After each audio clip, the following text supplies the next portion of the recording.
Una de la mesa, me pongo aquí.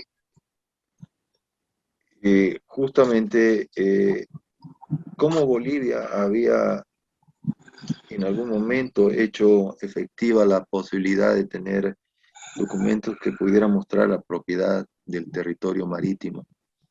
¿Cómo es que Bolivia llega a tener esos documentos? En 1870 el país tenía necesidad de prestarse dinero para imprimir su papel moneda. Bajo esa figura, el Estado boliviano recurre a una asamblea constituyente y aprueba prestarse el dinero. ¿Quién lo hace y cómo lo hace? A través del Banco Garantizador de Valores de Chile y a través de la impresión en el Banco de Nueva York. Voy a mostrar el documento y después voy a mostrar las acciones correspondientes. Este es el documento. Este es un bono original de 1870, fíjese el tamaño. Es más o menos, si me paro, es la mitad de mi cuerpo. En el dorso dice que se da en garantía la riqueza del sobresuelo, comprendido entre los grados 23 y 25 de latitud meridional sur, por tantos millones de pesos fuertes, etcétera, y hay los cupones para el sorteo y pagadero en 2 meses al año. En el reverso dice el mecanismo de pago con las utilidades de Arica, de la aduana de Arica, que era compartido con el Perú. En función de ese documento, hacemos las denuncias o la comunicación a la Cancillería boliviana ofreciendo obsequiarlo el documento. Aquí tengo la carta, 26 de noviembre del 2006. Esa es la nota.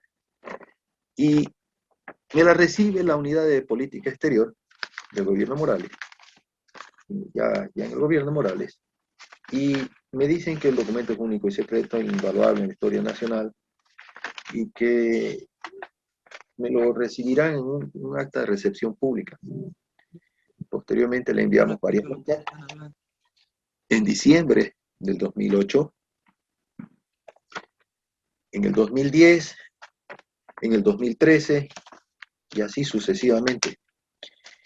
En una de ellas, la más importante, les decimos que la falta de utilización del documento histórico sobre el litoral y de Cancillería y de Iremar era muy patente y solicitábamos al entonces presidente Morales una entrevista urgente. Aquí está la solicitud correspondiente con su sello. Y tenemos todas las hojas de ruta o las constancias de recepción como estas. Entonces no hay forma de que nos digan que no fueron presentadas. Entonces, el gobierno responde diciendo que el documento es único y secreto, la nota, y que sería recibido en un acta de recepción pública por su carácter invaluable, no considerado en la historia nacional por su carácter secreto. Tenemos las notas de Diremar, en la que el presidente Morales, a través de su secretaria de despacho, le pide a Juan Lanchipa recibirme y conocer el fondo de los documentos. Posteriormente lo pusimos en varias universidades y para citar uno de los más interesantes, el Centro de Diplomados de Altos Estudios Nacionales en el país. Aquí está la nota y donde me reconocen justamente eso. Y acabo, como les digo, de recibir una llamada de don Rodolfo Becerra de la Roca y justamente para precisar sobre el proceso de traición a la patria. ¿Cómo se da el proceso de traición a la patria? Cuando el país a lo largo de estos años elabora la demanda, le elabora con la finalidad de realizar un proceso que lleve a sentar a la mesa a Chile, pero simplemente a negociar. Entonces, consultando con expertos juristas, usted no va a ir a corte, a una corte internacional, simplemente para obligar a un país a negociar. Es absurdo, es ridículo. Usted va a corte a solucionar un diferendo y como consecuencia de un diferendo existe una reparación. O sea, el argumento jurídico es cerrado. Bolivia, no obstante, había introducido una cláusula especial previa a la demanda en la Corte Internacional de Justicia de La Haya, que consiste en el artículo 32. Es una cláusula de reserva. Es decir, se conoce la demanda de esta petición del gobierno del presidente Morales, pero no se conoce el fondo. En virtud de esa cláusula, y lo que ha ocurrido en La Haya, existe una gran posibilidad, ya que la Corte Internacional de Justicia de La Haya no ha desconocido digamos, el derecho y los documentos presentados por Bolivia que ratifican la posibilidad de un acceso soberano al mar, ni la demanda, ni la propiedad, ni nada en absoluto. Simplemente ha conocido la demanda y ha negado la posibilidad de negociar, pero ha recomendado también que los países negocien. Es muy bueno, conversen, fuera de una obligatoriedad, es decir, por buena voluntad. Pero voy a citar por qué este documento que les he mostrado es tremendamente importante para el país, y vuelvo a mostrárselo, porque si ustedes revisan, el Tratado de 1904 dice, en la cláusula quinta, se reconocen los derechos de Juan Enrique Meix, Juan Alsop y Juan Garday. Revisen la cláusula quinta.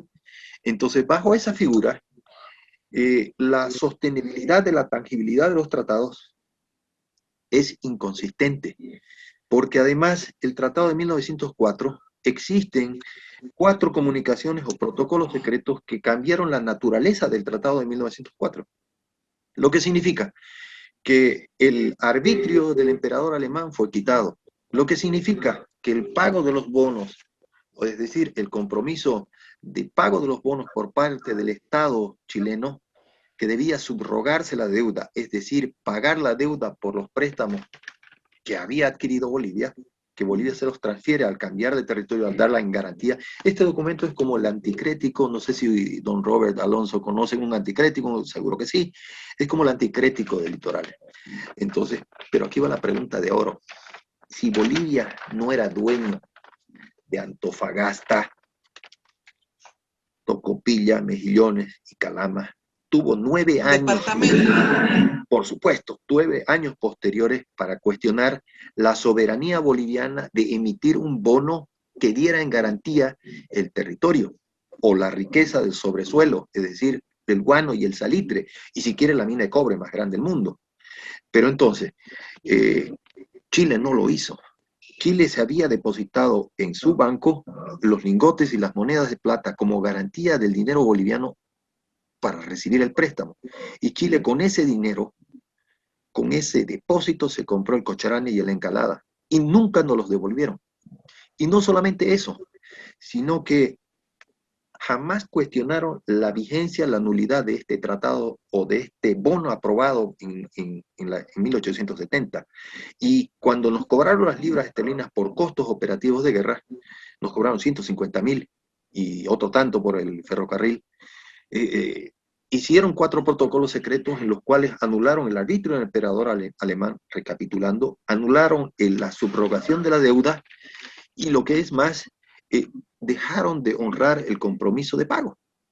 Eso demuestra que existe un tema pendiente de pago y un gran monto de dinero que se le adeuda al Estado boliviano, que si calculamos los años es muchísimo. Este bono lo tasaron más o menos 40 millones de dólares y era de esa época 500 pesos fuertes. Entonces, si yo ofrezco regalarlo al país, no me interesa el tema económico, me interesa que el país hubiera recuperado la cualidad marítima, pero con un adecuado proceso. Si el presidente Morales, por ejemplo, hubiera sido un poco más patriota, aunque se ha mostrado la fotocopia del bono que le fue entregado en la Cancillería a su canciller, como hemos visto la documentación, y ellos tenía el comandante jefe de las Fuerzas Armadas, el almirante ahí con su oficina en la zona sur, y además fue expuesto hasta en la más grande unidad militar de Tarapacá. También le hicimos llegar a la presidenta Yanine Áñez, aquí está la nota, Yanine Áñez, que ahora termina en Miraflores, recluida en una prisión, para que no digan esta boca es mía. Entonces, ¿qué es el proceso de reestructuración? Fruto de esa demanda que hace el país, la pierde, y como consecuencia de la pérdida de esa demanda, tenemos una demanda adicional, porque justamente este gobierno había decidido entregar las aguas del Silala al 50%, cuando en esa oportunidad con el ingeniero Basoberri y Milton Lerida hicimos la cuantificación de las aguas y dijimos que estábamos perdiendo 17.000 dólares por día. ¿Quién o dónde está ese dinero que debían pagar cuando debía ser el 50%? Por último, ni siquiera se aprobó porque Potosí se levantó y no estuvo de acuerdo. tenían que pagar el 100% porque eso no es un río, esas son vertientes, aguas manantiales bofedales. ¿Y qué ocurrió con la demanda sobre el tema Silal? Directamente fue presentada por Chile y Bolivia recontrademandó o contrademandó. Fruto de esa contrademanda, el presidente Morales hace una desafortunada declaración en la que reconoce la existencia de un río Silala.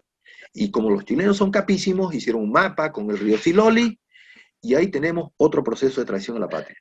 El siguiente proceso de traición a la patria se da con el acuerdo militar, ¿ya?, firmado con Chile para justamente perseguir a terroristas.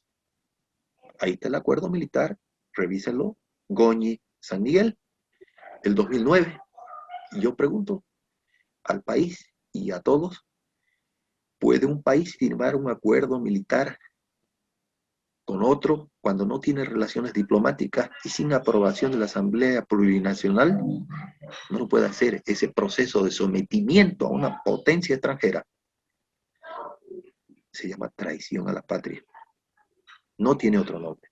El no haber usado estos documentos que prueban el derecho propietario y demuestran durante más de 10 años que Bolivia ejercía su dominio sobre las costas y sobre el territorio, aprobado en una asamblea constituyente sin considerar el uti possidetis, que lo tenemos, aquí tengo el libro con el uti possidetis, refrendado, y en alguna oportunidad dije que el árbitro tenía que ser España, el Vaticano y Estados Unidos.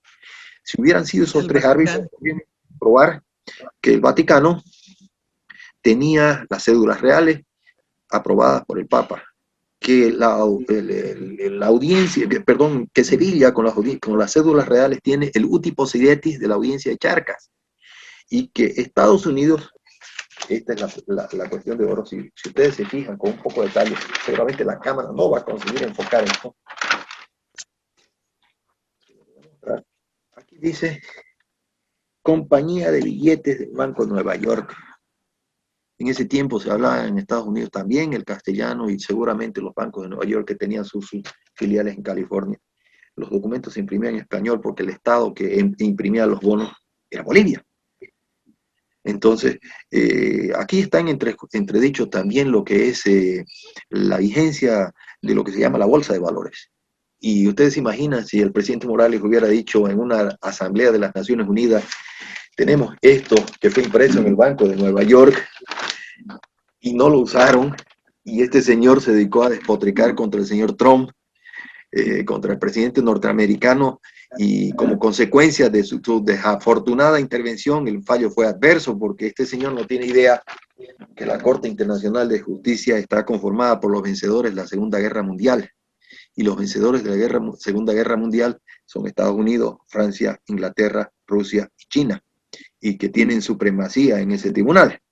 Entonces, para concluir, resumo lo siguiente: podría ser llevado a la Corte Internacional de Justicia de La Haya en sus tres figuras: delitos de lesa pueblo, porque se han lesionado los intereses del Estado boliviano, hoy desaparecido a nombre del Estado Plurinacional de Bolivia, con el Decreto Supremo 048, completamente anticonstitucional y violatorio de la Asamblea Constituyente del 2009. Se ha desaparecido, ya no existe más la República de Bolivia. Entonces pidió la nulidad del Decreto Supremo 048. Delitos de lesa pueblo. El segundo delito, delitos de lesa humanidad, porque la pérdida para el pueblo boliviano es mayúscula.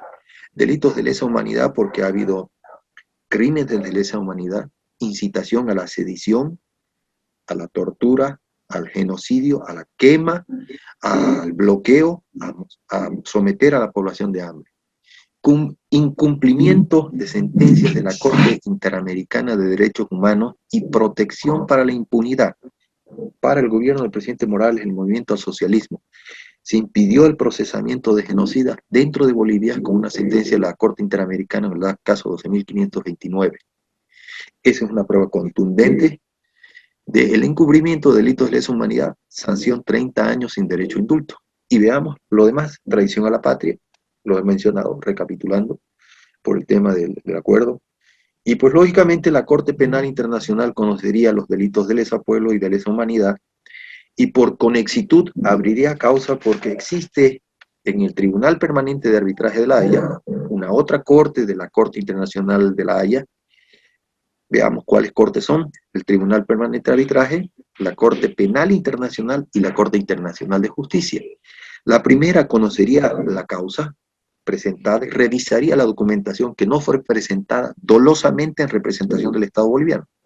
Por conexitud derivaría a la Corte Penal Internacional por el delito de dolo, incumplimiento de deberes y además las ejecuciones extrajudiciales que están en curso, abiertas por la familia Dwyer en Irlanda. Y además, la, la presentada por el secretario general de la Organización de Estados Americanos, don Luis Almagro, en la que refiere este tipo de delito. Entonces, por esa figura, la otra corte conocería la demanda por arbitraje. ¿Por qué por arbitraje? Porque el derecho de privado representado en los tenedores de estos bonos corresponde a dos países, en este caso a Chile y a Bolivia.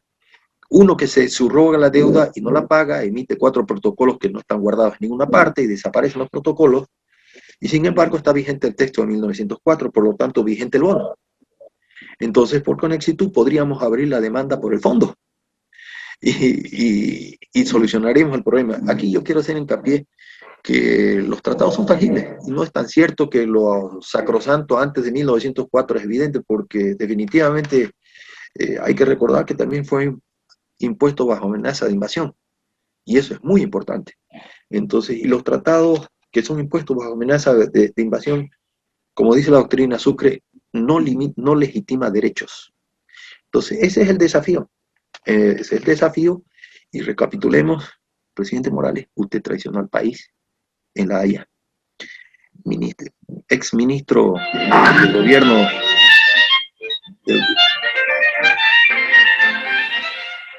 del gobierno del presidente Morales, usted fue parte de ese equipo de gobierno y usted firmó el pago para la demanda en la Corte de La Haya, los 14 millones. Usted también es cómplice del desfalco que se hizo a este país, del daño y de la traición a la patria.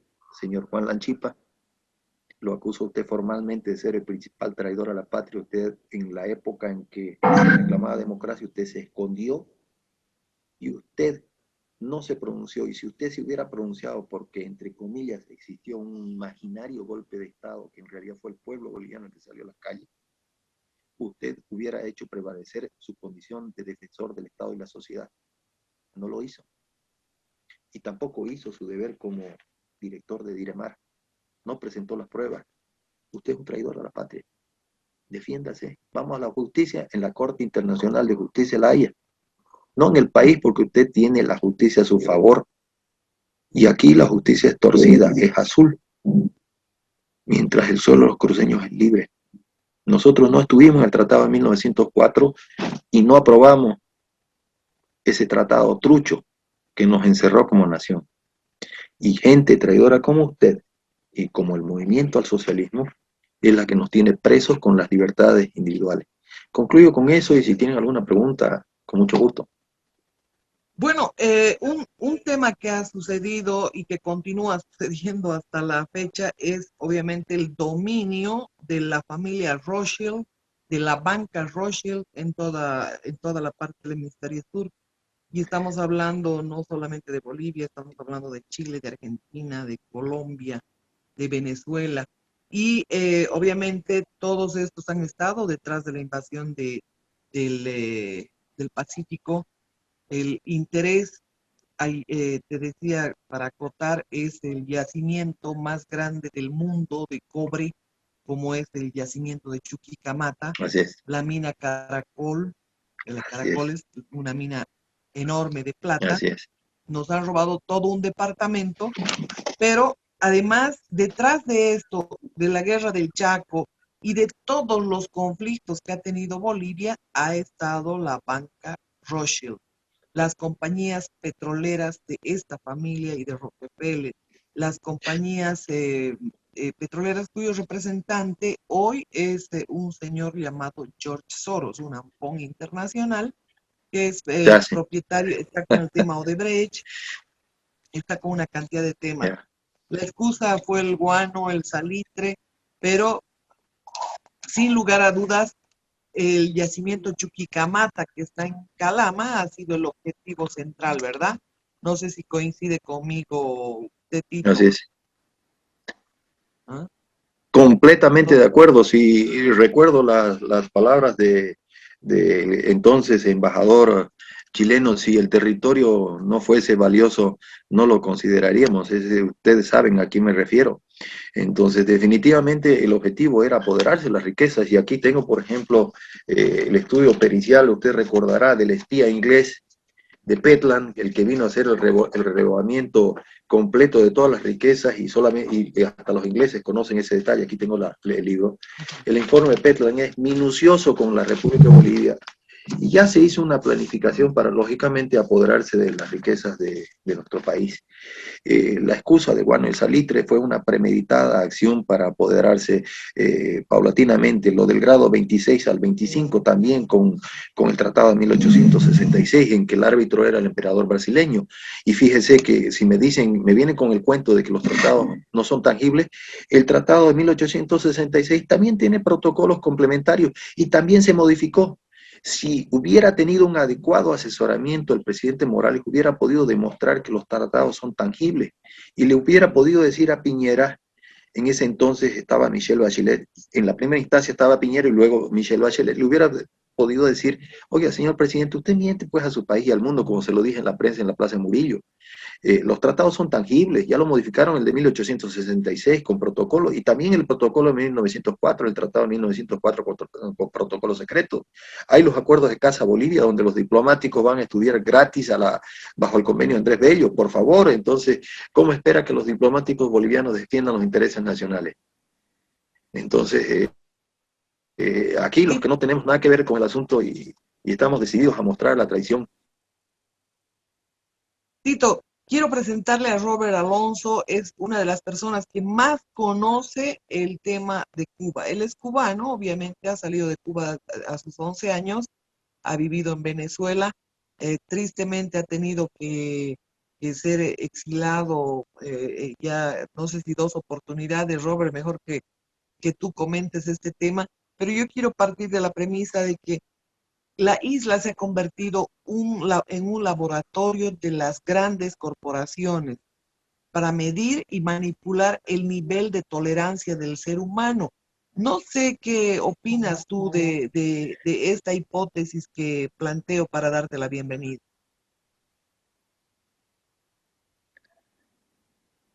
Está sin audio, Robert.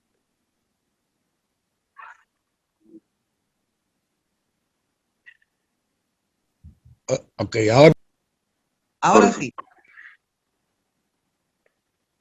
por mute. Me dicen que me quitan el audio. Me está diciendo aquí. Ahora sí, Ahora se sí. escucha Bueno, perfecto. bien, buenas noches.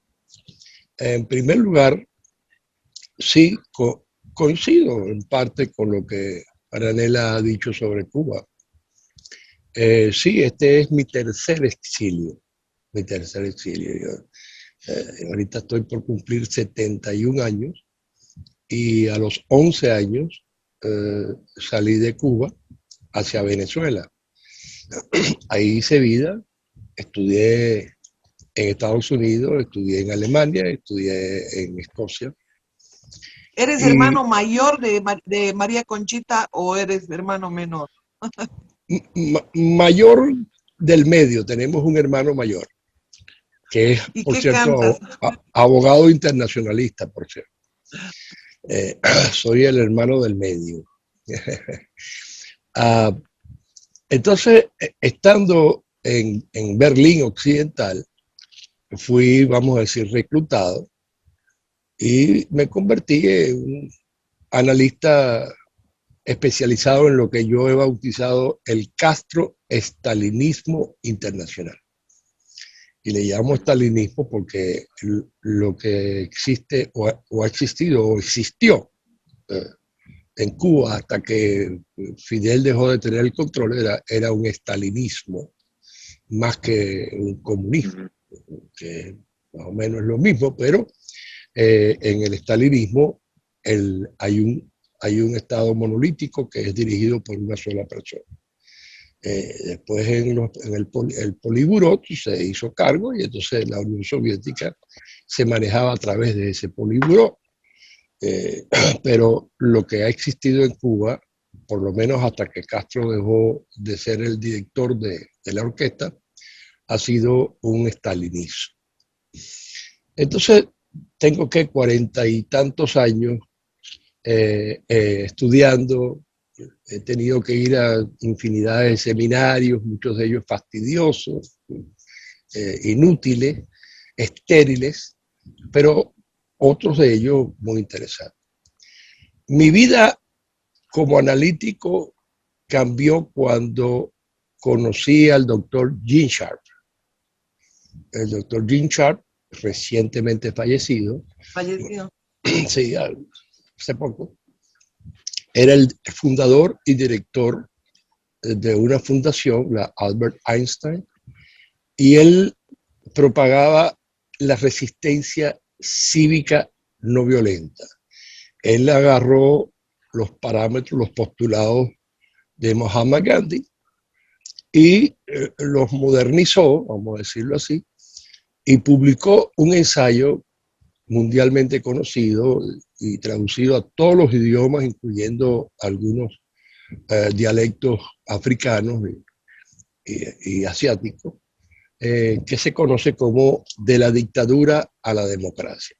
Que yo les sugiero a todos aquellos que tienen una intención de la opción de la resistencia, que se lo lean. Basado en ese...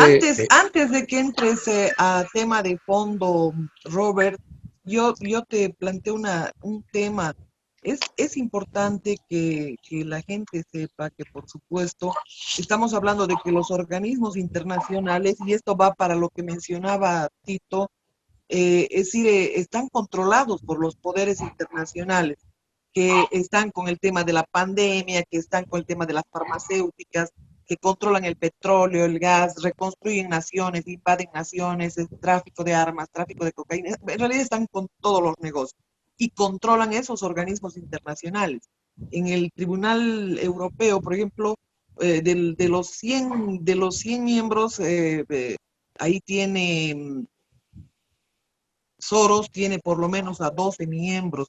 En la OEA tiene su gente, entre los comisionados. Es decir, controlan todo. ¿Cómo enfocarías tú este tema? Porque básicamente todo está controlado a nivel internacional. Y esto de la resistencia pacífica viene siendo muy importante y han habido muy buenas experiencias en relación a todo ese tema. Bueno, lo primero que quiero es advertirte que no es una resistencia pacífica, es una resistencia no violenta. El pacifismo es un modo de vida. La resistencia no violenta es un estilo de lucha. Entonces, yo trato de decirle a la gente que no mencione la palabra pacífica, porque eso... Y además mucha gente dice, bueno, pero con el pacifismo, que esto y lo otro, esto no tiene que ver nada con el pacifismo, esto es no violencia. ¿Por qué? Porque entendimos que la guerra es asimétrica. Es imposible organizar a una sociedad civil en términos militares. Ahora, lo que tú dices en cuanto a los poderes, los intereses creados, el control mundial, George Soros, que para mí es una imagen, un parapeto, porque detrás de él está el poder verdadero, mundial. Claro. Mundial. Pero yo quería referirme a algo, ¿no? Bueno, el tema, por lo menos el tema mío es demasiado largo para hacerlo en una sesión, pero básicamente el movimiento internacional de resistencia no violenta, o resistencia cívica le llaman, tiene sus postulados y sus reglas, y tiene dos reglas muy importantes, de tantas. Nosotros no podemos reaccionar defensivamente, esa es una, ante un régimen totalitario, y no podemos denunciar. al régimen. Reaccionar defensivamente y denunciar al régimen es contraproducente. La gente dirá, pero bueno, ¿cómo es eso? Bueno, yo le digo, es como darle aspirina a un paciente de dengue hemorrágico. Le estamos dando la medicina más vendida en el mundo, que es la aspirina, pero para el caso del dengue hemorrágico, si le das aspirina, lo matas. Matas al paciente. Entonces, ¿qué sucede? Que, por ejemplo, aquí vemos al doctor haciendo una explicación perfecta, legal, constitucional, internacional, que no da la menor duda que Bolivia tiene la razón. Pero al hacer eso y divulgarlo y probarlo, sobre todo probarlo, que es lo que yo creo que ha hecho nuestro amigo aquí esta noche, es contraproducente. ¿Por qué? Porque el ejército nuestro es un ejército civil de un pueblo que está subyugado por un régimen opresor. El primer objetivo de un movimiento de resistencia es levantarle la moral a ese pueblo subyugado. Porque ese pueblo dice, nosotros no podemos contra esta tiranía, necesitamos ayuda internacional, necesitamos una inclusión militar, necesitamos los organismos internacionales, la Corte Internacional de la Haya o de Costa Rica, etc. Entonces, el pueblo tiene que entender que él es el ejército. Y lo primero que tenemos que lograr es levantarle la moral a ese pueblo. Que hay una técnica, una estrategia para eso. Pero ¿qué sucede? Cuando nosotros le demostramos a ese pueblo que Hugo Morales es un traidor a la patria, que ha hecho esto, que ha hecho lo otro, que vendió las minas de cobre, y se lo demostramos de manera fehaciente. Y no pasa nada, porque los intereses que tú mencionaste, Marianela, no van a permitir que pase algo, y voy a poner un ejemplo después de esto. Entonces ese pueblo se deprime. Estamos en una total indefensión. O sea, tenemos un individuo aquí que nos ha demostrado con documentos, con actas del año 1904 o 1863, con células reales, con esto, que no hay manera de decirle que está equivocado. Y no pasa nada. Entonces, el pueblo se deprime. En consecuencia, nosotros no podemos ir hacia ese escenario donde con todas las pruebas del mundo vamos a perder. Y voy a poner un ejemplo, le dije que iba a poner un ejemplo y lo voy a poner ahorita. Bolivia tiene las minas de cobre más grandes del mundo y esas minas pues fueron, qué sé yo. De hierro. ¿Ah? Ya las de cobre ya nos robó Chile. Bueno, no Chile, los Rothschild. Las entregaron, como quieran decir, como lo quieran decir. Pero fíjate, Venezuela, oigan esto es interesantísimo. Venezuela tiene los mayores yacimientos de gas natural del planeta Tierra, la plataforma del Tana. En el año 2003, Hugo Chávez, en cadena nacional, bueno, para empezar, los venezolanos en su mayoría, en su inmensa mayoría, ni siquiera habían oído escuchar de la plataforma del Tana, del que había gas natural. Es más, el gas en Venezuela se quemaba y se quema, porque cuando uno hace la explotación petrolífica, sale un gas natural y ese gas hay que quemarlo en lo que se llaman los mechuzos o los pichados.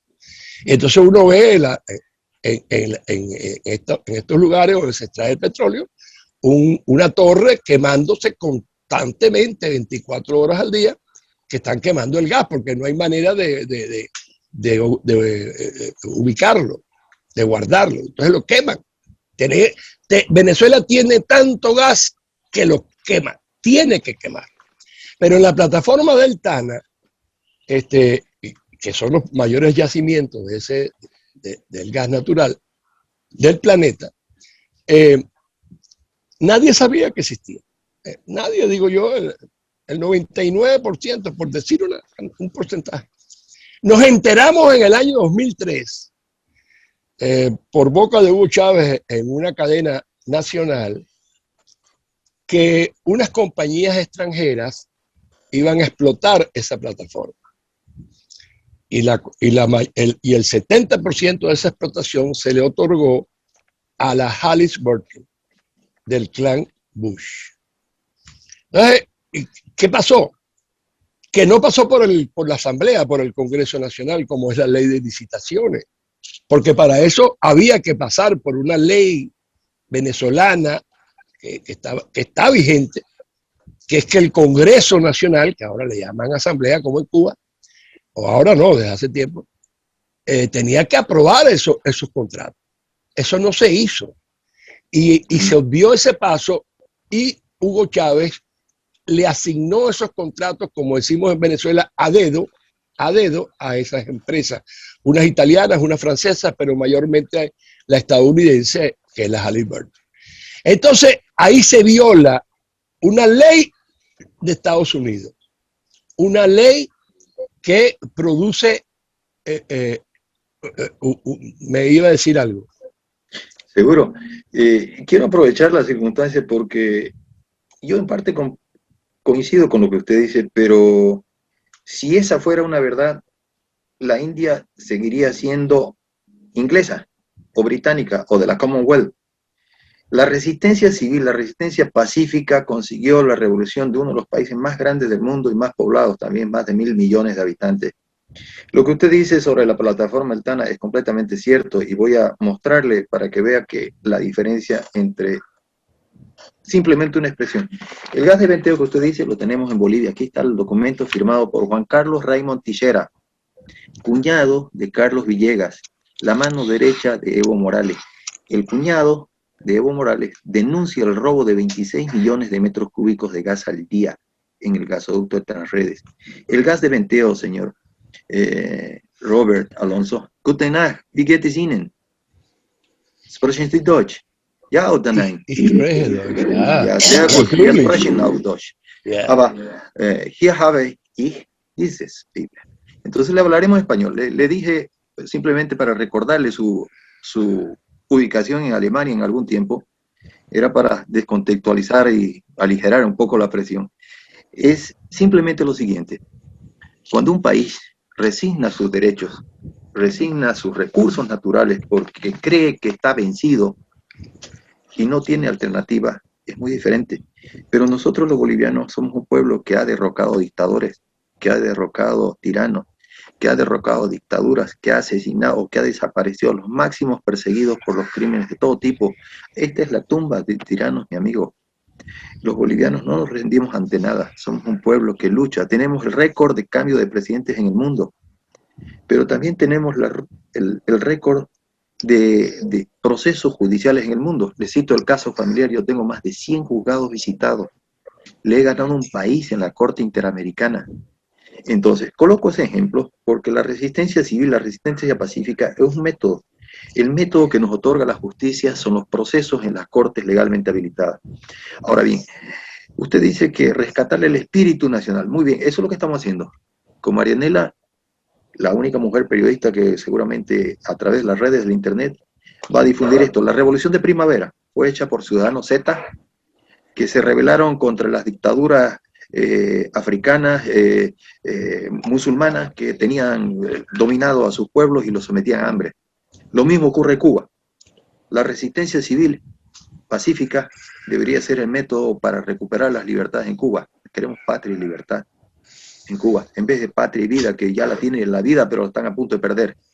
Los ciudadanos que quieran deberían tirarse desnudos en la calle hasta que renuncie todo el régimen comunista. Desnudos, porque ese es el estatus que tiene Cuba prácticamente. Desnudos ante el mundo, ante una realidad realmente preocupante, que no tienen los más mínimos elementales derechos de un ser humano. Salud, educación y todo lo demás. Aunque nos digan que Cuba es ejemplo mundial, eso no es cierto, usted lo sabe. Entonces no quiero someter este tema a la conversación, a un debate, porque justamente usted sabe que el proceso de enfrentamiento a regímenes totalitarios no es por las armas. La lucha por la paz se hace en las calles con las resistencias civiles. Métodos pacíficos seguramente podrían hacer que podamos conquistar la libertad para Cuba. Y el objetivo aquí es exigirle, pedirle la renuncia al presidente Luis Arce Catacora, porque él ha sido justamente con Evo Morales un traidor a la patria, con todo su régimen. Y no solamente por eso, le pregunto, ¿usted recuerda la dictadura del general Banzer? Fue hecha por 4 mujeres que empezaron una huelga de hambre. Podemos hacer exactamente lo mismo, porque hemos salido de un proceso en el que se le ha hecho fraude, se le ha robado al país, el país salió a las calles. Y no es lo que representamos en este proceso. Pero sí mostramos ante la justicia mundial, ante la justicia continental, cómo el derecho boliviano fue suprimido metódica y sistemáticamente, no solamente por Rocher, por Aramayo, por Patiño y seguramente por los Rockefeller y por el Club de Heidelberg, ¿cierto? Entonces mostramos cómo nuestros países dominados por un expulsado de Hungría, un señor que fue procesado en Hungría, estoy hablándole del señor Soros, por el presidente Orbán, y que ahora su país, Hungría, es un ejemplo ante la humanidad. ¿Por qué no podemos hacerlo nosotros? ¿O acaso el poder soviético es más grande que la voluntad de un país? ¿Acaso Ucrania está sometida? No, ella está luchando por su libertad, igual que Polonia, ante la amenaza soviética, exsoviética, ahora Rusia. Entonces, los países se someten porque su gente, como usted dice, y eso es lo que coincido absolutamente con usted, hombre, realmente valiente, usted la tuvo clarísima. Los países se someten cuando sus individuos son sometidos en su voluntad. Y eso es lo que no tenemos que perder, el espíritu de lucha y las ansias de justicia y las ansias de libertad.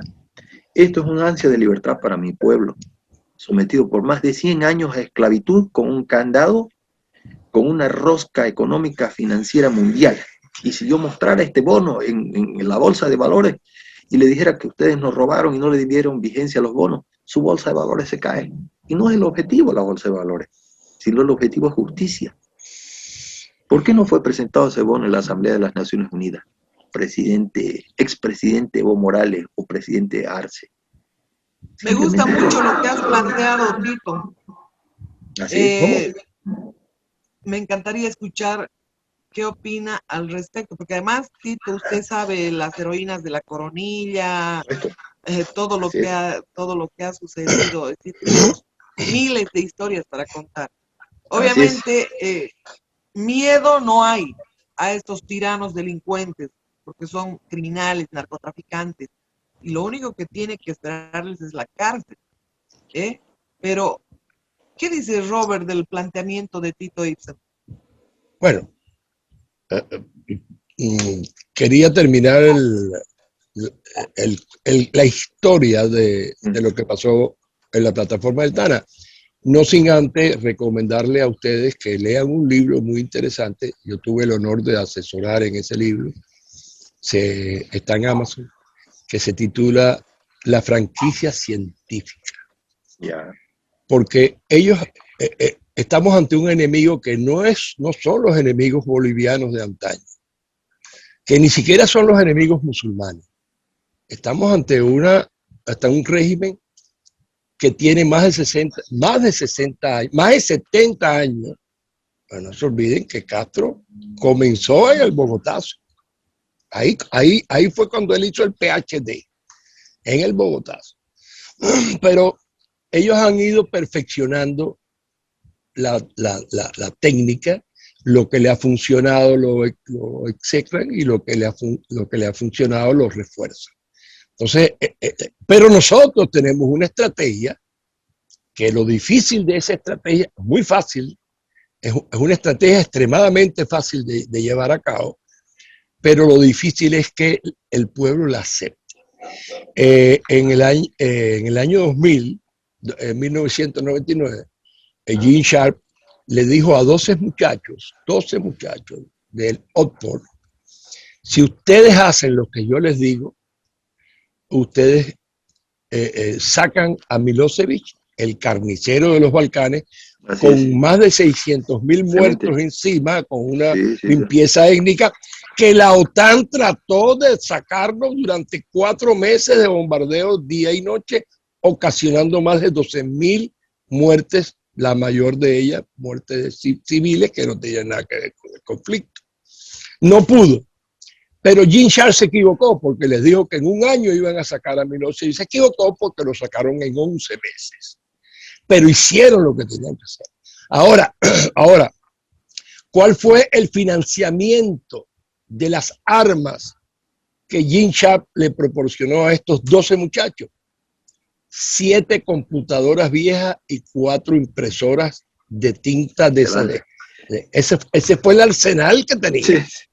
Ese fue el arsenal, porque el problema aquí no es eso. El problema aquí es cómo vamos a armar a ese ejército para la guerra frontal y dónde lo vamos a entrenar, en qué país.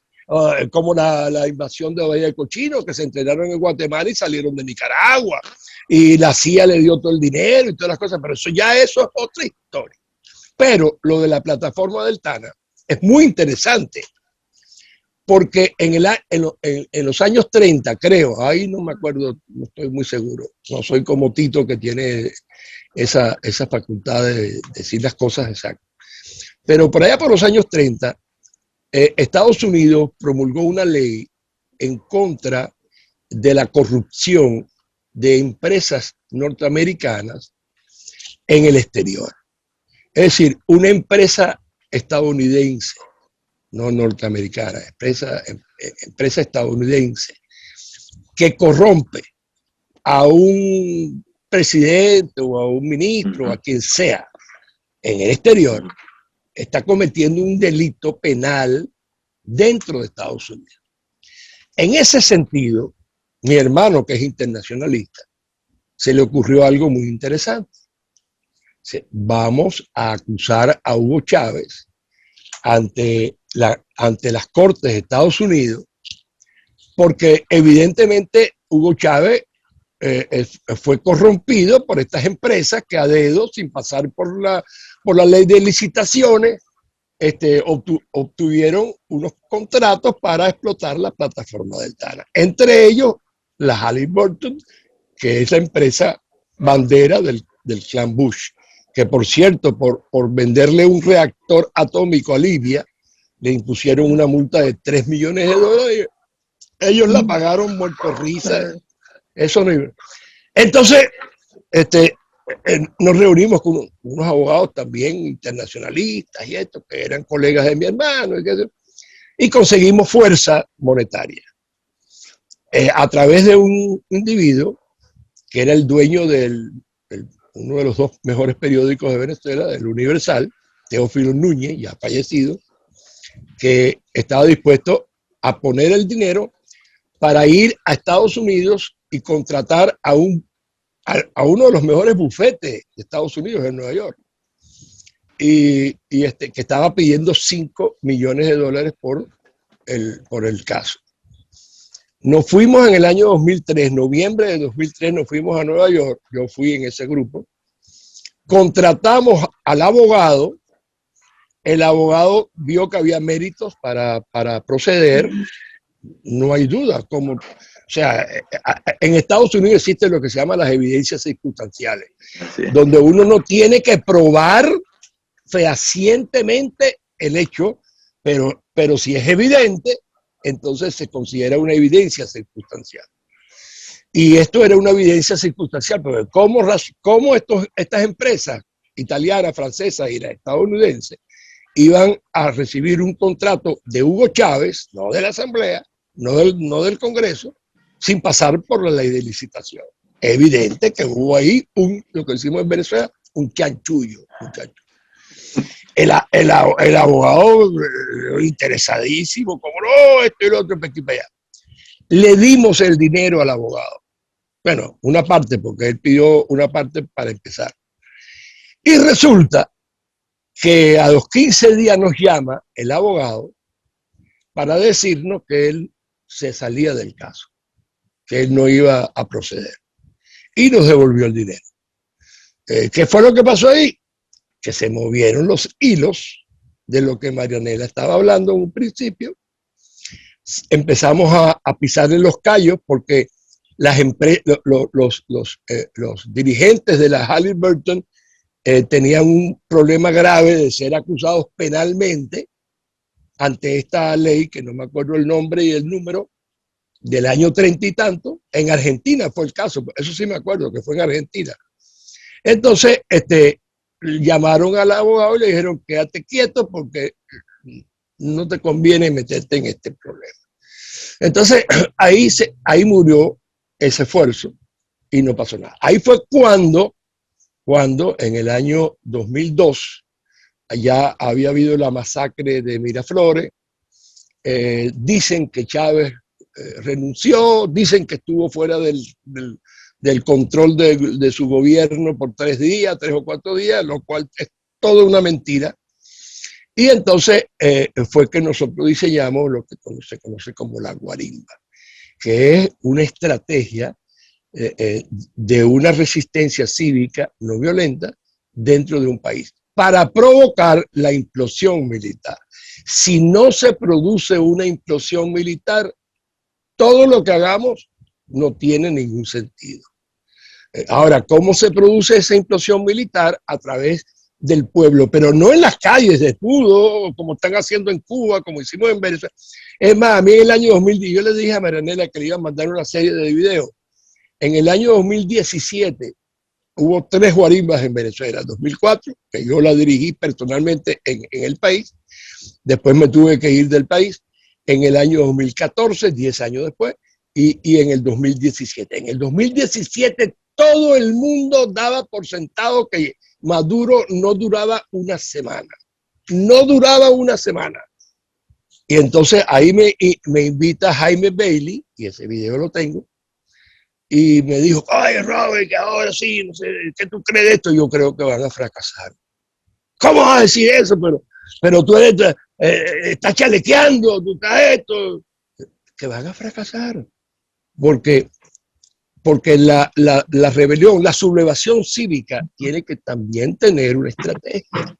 Y no sé, el Che Guevara escribió un libro llamado El Manual del Guerrillero, y la mitad del libro es el guerrillero de la selva, y la otra mitad del libro es el guerrillero urbano.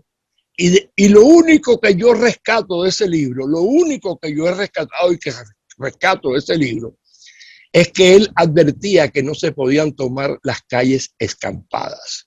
Las calles escampadas, si uno va al diccionario y revisa qué significa escampada, significa un lugar que no tiene protección, que es imposible resguarecerse de los animales, del tiempo, etc. Esos son lugares escampados. Entonces no se puede salir a las calles así, como está saliendo el pueblo de Cuba. No el pueblo de Cuba, porque no es el pueblo de Cuba, es otra cosa. No era el pueblo de Venezuela que estaba sublevado, vamos a estar claros. Era un grupo importante, en Cuba es un grupo importante, y en Venezuela también lo fue en las 3 oportunidades, pero no es el pueblo. Entonces, ¿qué pasa? Es que cuando el pueblo, de una manera estratégica, se subleva para que no los maten, para que no los apresen, entonces va quitándole gobernabilidad al régimen. Cuando el régimen se siente que está sin gobernabilidad, en un caos total, se debe de producir la implosión militar dentro de la implosión, pero se llama implosión, porque eso sucedió en Filipinas, eso sucedió en Serbia. Entonces, ¿qué pasa? ¿Qué pasa? Que la comunidad internacional no va a tomar cartas en un conflicto de cualquier país a menos que se produzcan 2 escenarios. Uno o el otro o ambos. El primer escenario es que ese conflicto del pueblo sublevado o ni siquiera sublevado, que está, el pueblo que está en desbandada, ¿okay? Le está produciendo un problema a la comunidad regional. Entonces ahí ellos empiezan a prestarle atención. Eso sucedió en Nicaragua, cuando el pueblo empezó a desplazarse. En Costa Rica, un país de 3 millones de habitantes, había 1 millón de nicaragüenses desplazados. Y estaba afectando a la región, estaba afectando a Honduras, a Costa Rica, a El Salvador, estaba afectando los intereses de otros países. Entonces, ese es un escenario. El otro escenario que sucedió en Cuba, para poner el ejemplo, es cuando la comunidad internacional, que tiene intereses fuertes en ese determinado país, está viendo que el movimiento insurreccional va a lograr el éxito en un corto o mediano plazo. Eso fue lo que sucedió en Cuba en el año 58, en agosto del año 58, cuando Eisenhower se dio cuenta que los 4 movimientos, mayoritariamente dirigidos por Fidel Castro, uno de ellos, el 26 de julio, pero había 3 más. Cuando vio que Fidel Castro era el hombre que iba a defenestrar a Fulgencio Batista, le quitó la ayuda a Fulgencio Batista y se la dio a Fidel Castro. Entonces, ¿por qué? Porque ellos sabían que en Cuba había muchos intereses estadounidenses y que el hombre fuerte sería, en un corto o mediano plazo incluso, Fidel Castro y no Batista. Entonces, ahí se dan los 2 escenarios. Esos 2 escenarios lo menciona Gene Sharp en su famoso ensayo de la dictadura a la democracia. Entonces, pero hay un tema, Robert, perdóname que te interrumpa, y esta es mi última pregunta, después si quieren acotar algo más. El tema acá es que en Bolivia está operando el crimen transnacional. Aquí no te olvides que es la cocaína, el exacto. centro mundial de la cocaína. Acá incluso droga peruana se cristaliza en el Chapari. Ajá. Esto es de conocimiento público. Con el añadido de que hay trata y tráfico de personas, de órganos y una cantidad de situaciones. Y bueno, esas grandes corporaciones lo que vienen de alguna forma, aparte de participar en el negocio, a proteger a todos estos entes que han secuestrado a Bolivia. Y el caso cubano es un tema similar, porque no te olvides que Rodríguez, que es yerno de Castro, maneja todos los negocios de la isla. Negocios desde prostitución, hotelería, narcotráfico. Dime si estoy equivocada o estoy en lo cierto. Entonces, esa connotación le da otro cariz a nuestra problemática. Eso, estás total, no solamente en Bolivia, en Venezuela y en Cuba y en Nicaragua y en Honduras. Pero fíjate, te voy a echar un cuento. Yo fui asesor de la DEA en Venezuela durante 5 años. 5 años. Había un cargamento de 10 toneladas de cocaína que sabíamos que iba a salir de Colombia a través de Venezuela y iba a atravesar Venezuela entera, 18 alcabalas militares, y estaba destinado para España, para Europa, 10 toneladas. Entonces, eso fue en octubre. Entonces resulta que nos enteramos que ya el cargamento había salido y había entrado en Venezuela. Yo me voy para el consulado, a la oficina de la DEA, y le digo, mira, ya el paquete salió. Pero cuando me abren la puerta de la oficina, veo a un individuo que está disfrazado de Drácula. Oye, esto. Y entonces veo que el otro está disfrazado de bruja. Y el otro que no sé cuánto, porque era Halloween. Y entonces yo digo, mire, pero no, Halloween. Había un agente, colega nuestro, por cierto, de apellido Chávez, que se estaba retirando, la semana siguiente se retiraba de la DEA, pues ya había cumplido todos, y se regresaba a Arizona, donde él vivía. Él era chicano. Entonces le hicimos una fiesta en la DEA para despedir a Chávez. Y yo estaba muy molesto porque ese cargamento pasó y llegó a España, llegó a Europa. Y yo le digo a Chávez, pero ¿cómo es esto? Y entonces estaban celebrando Halloween y esto y lo otro. Y por cierto, todos los fines de semana, todos los agentes estadounidenses de la DEA se iban a visitar parte de Venezuela, a hacer turismo. Por supuesto que en esos fines de semana era donde más drogas se traficaba. O se transportaba, porque Venezuela no es productor de drogas, Venezuela es un puente para la distribución. Entonces él me dice a mí, óigame este cuento, Robert, ¿tú crees en la asociación, en la Liga contra el Cáncer? Chávez, pero que tiene que ver las pestañas con los pelos de allá abajo. Bueno, la Liga contra el Cáncer es la primera organización que no quiere conseguir la cura del cáncer. A lo mejor ya la consiguieron hace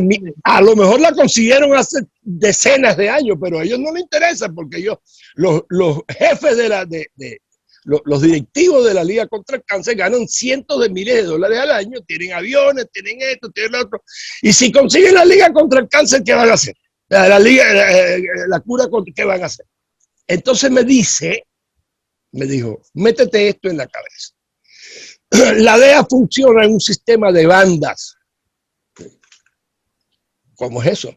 Explícamelo. Estoy nuevo en esto. Lo mío era el castroestalinismo. Yo estaba justamente porque estábamos luchando contra la guerrilla y la guerrilla se nutre del narcotráfico. Entonces era importante, pues, me dice, la DEA funciona en un sistema de bandas. Ellos agarran 10 ciudades en Estados Unidos significativas y dicen, ¿cómo estará la droga X en la calle? Si la droga X en la calle está muy cara, eso es significativo de que la DEA está haciendo su trabajo, porque hay poca droga y entonces el precio sube. Entonces ellos aflojan la mano. Porque no quieren acabar con la droga. Ahora, si la droga está muy barata en las calles, quiere decir que hay... Se acaba la cocaína, se acaba la DEA. Bueno, si se acaba la cocaína, se acaba la DEA. Entonces cuando ellos notan que la cocaína está muy barata, entonces aprietan y ponen a todo el mundo a correr. Todo el mundo a correr. Te voy a decir nada más que la oficina de la DEA en Caracas tenía solamente $3,000 de presupuesto para utilizarlo sin autorización. Si la operación pasaba de $3,000, había que pedirle permiso a la oficina de Bogotá. Y en esa pedida de permiso se iban 2 o 3 semanas. Y la droga pasaba. Entonces, tú me estás hablando de que Perú es el mayor productor de la pasta de coca del mundo. Entonces, estamos hablando de que estamos enfrentando a un poder importante. Eso sin hablar de George Soros y de George Shile y de todo lo que tú has conversado. Pero ellos están metidos también en esos negocios. Por supuesto. Hasta el Vaticano está metido en ese negocio. Claro, por eso yo le digo a Tito, ¿qué esperanza tenemos en un tribunal internacional, Tito? A ver, le respondo. Cuando usted va a una guerra, tiene que saber qué tiene el enemigo y qué armas tiene usted. Esta experiencia de la pandemia, quiero usar eso, no es el término pandemia, es pandemia, pero pandemia necesita una receta como toda enfermedad. Entonces quiero precisar lo siguiente. Las esperanzas que tenemos son prácticamente nulas, pero no hay peor batalla que la que no se inicia, batalla jurídica. Entonces, lo que usted tendría de resultados en la Haya serían 3 causas. Le explico, es doble o nada. Aquí no hay nada que perder. Primero, se lleva al caudillo por delitos de lesa humanidad, genocidio, encubrimiento y todo lo que usted quiera. Y procesado... Cuente conmigo, Tito, cuente conmigo. Pero vaya, entonces, el segundo tema, si es que ocurre, es que definitivamente el país mostraría la otra documentación que el mundo sabe que Bolivia tiene, pero que nunca presentó, ni siquiera en la Liga de las Naciones. Y es hora de que el mundo sepa que Bolivia siempre tuvo la razón. Y no solamente el tener la razón es un derecho. El mundo necesita conocer una verdad histórica. Eso es lo que se le ha negado a este pueblo, el conocer una verdad histórica. Está en la Declaración Universal de Derechos Humanos y en el Pacto de San José de Costa Rica, en la Convención Americana, el derecho a la verdad, el derecho a la justicia, a la libertad. Y nuestro pueblo está preso. La otra situación... ¿Sabe usted, Tito, quién es dueño de Chuquicamata, o mejor dicho, del Codelco, es decir, que tiene a Chuquicamata incluida? Sí, por supuesto, usted sabe quién es, seguro que Soros, ¿no? Y es el representante legal que representa a los intereses mundiales, pero Pero Y el Andrónico Estado Luxis, chileno. exacto, Andrónico Luxis, pero él es simplemente el operador en esa zona, como los mares también no son del pueblo chileno, los mares son de una sola familia, Romero. Usted sabe que eso Exacto. funciona ahí. Entonces, Romero ellos son los, Seminario. exacto, Alias ellos son ese es el poder entronizado en las naciones. Justamente, yo no creo en lo que dice, y no creo porque mucho depende de la calidad de oponente que usted tenga. Le voy a citar simplemente el ejemplo para don Robert, Robert Alonso. Cuando usted tiene un problema, tiene que plantear pues la receta, y yo planteo justamente la receta. Si el pueblo de Bolivia hubiera hecho de la coca, atropina, de la cocaína, todos los anestésicos locales, Bolivia se hubiera convertido en donante de anestésicos locales al mundo, con juncaína, ostiola, novocaína, lidocaína, silocaína, roxicaína, todas las caínas posibles. Si del bagazo hubiera hecho mezclado con soya y con maíz, hubiera hecho hojuelas de coca saborizadas con sabor a carne, plátano, frutilla, cherry, lo que usted quiera, a $1.75 una caja de 500 gramos con 22% a 28% de proteína bruta, y hubiera entrado a todos los cocaleros con el biométrico, se acababa el narcotráfico. Pregúnteme si en este momento hay un país interesado en ello. Yo le puedo dar exactamente en este momento qué país quisiera poner un digestor de coca y erradicar el sistema coca-cocaína. Lo que pasa es que no les interesa. No les interesa porque en Huanchaca la CIA, y esto para don Robert, la CIA trabajaba con los narcotraficantes para exportar esa cocaína y llevársela para financiar a Irán, a los Irán Contras. Y justamente el señor Noriega terminó preso por esa figura. Y los Estados Unidos financiaban sus operaciones de inteligencia por debajo para financiar la lucha contrarrevolucionaria con Irán. Eso definitivamente es una verdad histórica. Y lo demás, en Bolivia, por ejemplo, murió un diputado y su esposa, estoy hablando de Edmundo Salazar, murió un científico boliviano, don Noel Kempf, fruto de la fábrica de Huanchaca y de las negligencias de unos pinches, si se quiere, consultores o si se quiere, agentes de narcotráfico. En todo país hay corrupción, pero usted tiene toda la razón cuando dice que todos cobran porque viven del dolor ajeno. Pero hay una cosa muy importante en lo que usted ha dicho. Hay una acotación muy importante a hacerle. Si Bolivia hubiera empleado esos derivados de la coca para hacer los medicamentos a un costo irrisorio, etcétera, estaríamos hablando de un negocio lícito. Y los negocios lícitos son baratos. Entonces, los primeros interesados en que no se libere, porque se ha hablado mucho de, bueno, ya se ha hecho en Estados Unidos, hay estados que permiten la marihuana abiertamente. Estado de Washington, estado de Oregon, estado de Colorado. O sea, ya abiertamente la marihuana se puede fumar en Nueva York, en todos lados. No en todos lados, pero en muchos estados. Los primeros que hacen lobby para que la droga no sea legalizada son los narcotraficantes. A ellos no les interesa. El peor negocio que hubo en Estados Unidos en los años 20 fue cuando legalizaron otra vez el alcohol, porque ya entonces era lícito y los precios bajaban enormemente. Entonces, el interés es hacerlo ilícitamente, porque eso incrementa los costos. Y además de eso, óigame, yo le he dicho a mis hijos y a mis nietos, porque yo he estado, o sea, me han dado entrenamiento. Si la gente supiera cómo se hace la cocaína, en dónde se hace y cómo se hace, óigame, yo no me meto un gramito de cocaína en el organismo. Gasolina, con los pies sucios, brincando, o sea, vamos a estar claros. Ahora, si la cocaína fuera legalizada, entonces viene la FDA de Estados Unidos a ver cómo están haciendo la cocaína, como esto. No, un momentico, que esto tiene que estar en acero inoxidable, no en tanques esos oxidados, donde meten toda la pasta y todas las cosas, y empiezan unos muchachos ahí con los pies sucios a brincar en ella para palacar. Y después... Pero ¿cuál es el problema, Robert? ¿Cuál es el problema si igual cristalizan con cal y azufre? O sea, los pies Cochinos los pisadores. No desinfecta. No, espérate. ¿Sabe No, cuál es espérate. el problema? A ver, permítame, es que justamente hay una gran diferencia. El problema no es lo que usted consume, ni la calidad, ni la suciedad que se puede purificar con químicos. Eso no es problema.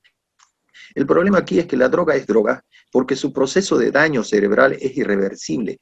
Un individuo drogado o como consecuencia del uso de la cocaína, LSD, marihuana, lo que usted quiera, es un individuo que no tiene conciencia plena de sus actos. Por eso las drogas son prohibidas en la gran mayoría y algunas son permisibles. Ese proceso de daño cerebral es completamente irreversible. Entonces, si esa fuera la tesis, pues la droga fuera legal. Pero la droga ha sido habilitada como legal en el caso de la marihuana porque alivia ciertas enfermedades o patologías que no tienen tratamiento. Bueno, un momentico. Hay dos tipos de marihuana, por lo menos en Estados Unidos. Claro que sí.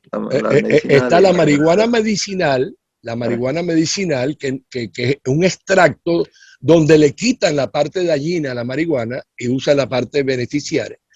Y está la marihuana que le llaman aquí, ¿cómo se llama? Para gozar. Para gozar. Tiene un nombre, no me viene a la mente ahorita. Recreacional. Esa es la marihuana que han legalizado, la recreacional.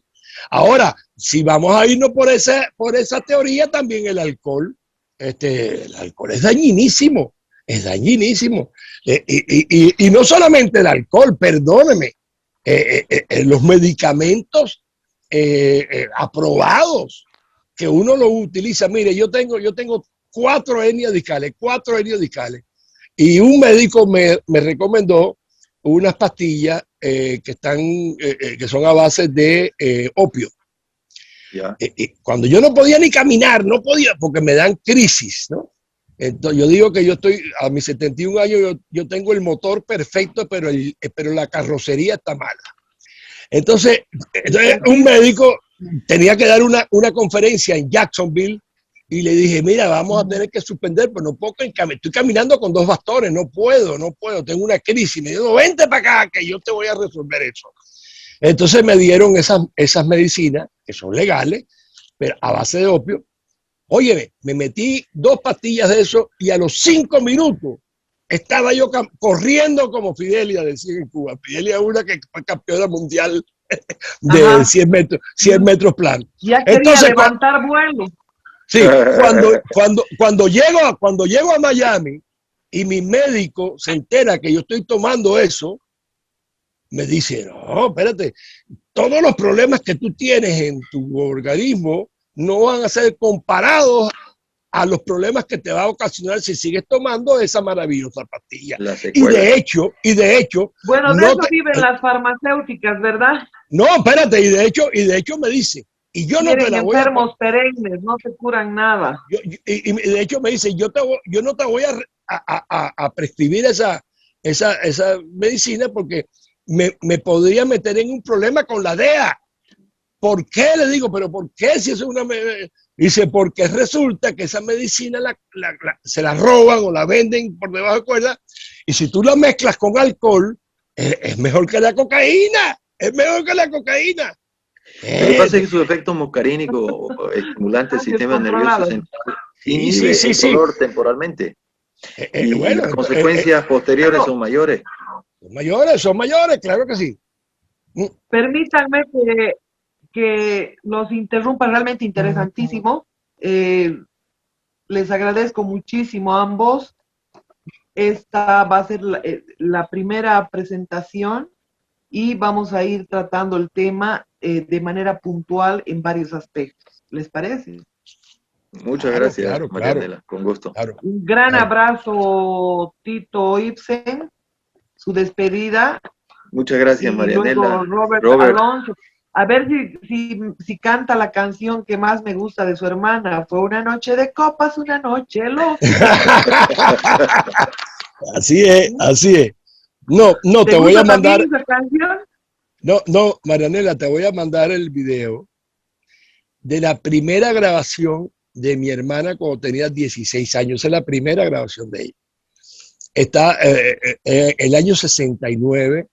estábamos estudiando en el estado de Washington, mi hermana y yo, y nuestros padres nos fueron a visitar. Y entonces, una familia con unos vecinos que eran muy musicales, nos invitaron a cenar y llevamos la guitarra y cantamos todo. Cantó mi papá, canté yo, cantó ella. Y bueno, cantamos. 30 años más tarde, recibo un email de uno de los hijos de la familia y me está mandando la grabación esa. Él hizo. Oh, qué fascinante. Y nosotros no sabíamos que la hizo. Llegar. No sabíamos que la había hecho. Esa es la primera grabación de mi hermana. Y entonces qué yo le hice quisiera tenerla. ¿Cuál es el tema? Le hice, no, el tema de lo que cantamos en casa de los vecinos era Cuando salí de Cuba y Guantanamera. Ok, pero yo le termino eso haciéndole un montaje con mi canción favorita de ella, que es Hazme Sentir. Hazme Sentir. Es impresionante. No entonces, es bueno, Hazme Sentir, es Acaríciame. Bueno, está Acaríciame, está La Loca, pero para mí para mí la mejor es Hazme Sentir, porque inclusive en esa canción, Hazme Sentir, ella demuestra su calidad de vocalista. Es impresionante. Además, yo una vez le pregunté a mi hermana, ¿de dónde tú sacaste esa voz? ¿De dónde tú sacaste esa voz? Además de hermosa, muy talentosa tu hermana. Y luchadora. Gente de la Bolivia. Aunque ya se retiró Tito, de la política. Tito, ¿usted la conoció a María Conchita Alonso? A María Conchita no, con mucho gusto me recordaría, pero sí he escuchado mucho de sus canciones, pero la verdad es que coincido, pero la más conocida de las canciones que menciona hace un par de instantes era Guajira Guantanamera. Ese es realmente espectacular. Hace soñar con una Cuba libre, con una Cuba en libertad, con que los cubanos salgan a las calles, y le voy a hacer sonreír un poco, y se tiren desnudos a unos 3 días ahí en huelga de hambre para que Dios los perdone a todos los cubanos y haga que el gobierno renuncie, que se tiren en los puentes, en las calles. No los van a arrestar por desnudarse en las calles, que se queden con la ropa interior, con el Marianela, hasta que el gobierno renuncie. Y 3 millones de cubanos, yo le hago la pregunta, 3 millones de cubanos tirados en la playa, en los puentes, en las calles, a ver si no renuncian y sin disparar un solo tiro. Oye, Marianela, te voy a mandar un video para que se lo hagas llegar a Tito. Se lo haya llegar a Tito. Resulta que cuando Zelaya, que también lo de Zelaya fue por otra cosa, como lo de Noriega fue por otra cosa. Bueno, pero de todas maneras, vamos a dar material para el siguiente programa. Robert, bueno, espérate. ¿Les parece? Gracias. No, pues, termino con esto. Termino con esto porque es interesante. Cuando Zelaya, los líderes en Miami de Honduras, me llamaron para que yo hablara de esto y diera unas declaraciones y todas esas cosas. Y una de las líderes era una muchacha gordísima. Y entonces yo tengo el video y yo le digo, pero tú sabes lo que tenemos que hacer.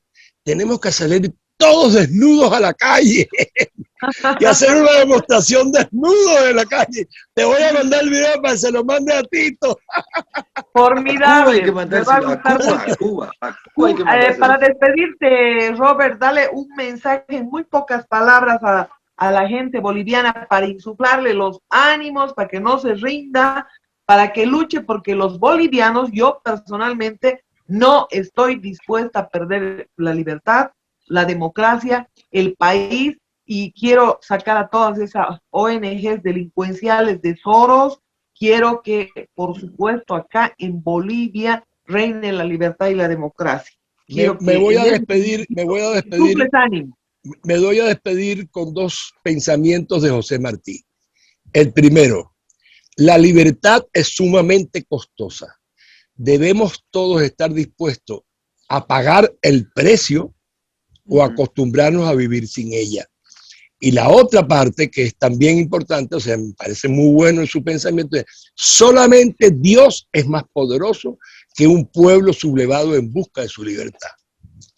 Y me despido y muchas gracias por la invitación y estaré dispuesto. Gran abrazo, querido Robert. Tus palabras de despedida también para insuflar ánimo, Tito, sobre todo en la problemática del mar, porque por supuesto que ha decepcionado la traición que ha hecho Evo Morales y su pandilla. Así es, no se puede proclamar libertad en un pueblo que está acostumbrado a llevar cadenas. Y Bolivia es uno de los primeros pueblos de América que proclamó libertad. Y la libertad de podernos bañar, como decía Chávez, en una playa boliviana, no es solamente el sueño de Chávez, es el deseo del alma, del pensamiento nacional de todos los bolivianos. Y eso es lo que debe llamarnos a derrocar un régimen totalitario como el que se pretende instaurado ya en camino. Muchas gracias. Un saludo. Muchísimas gracias a los dos, un fuerte abrazo. Sueñen con los angelitos, estaremos en un nuevo programa.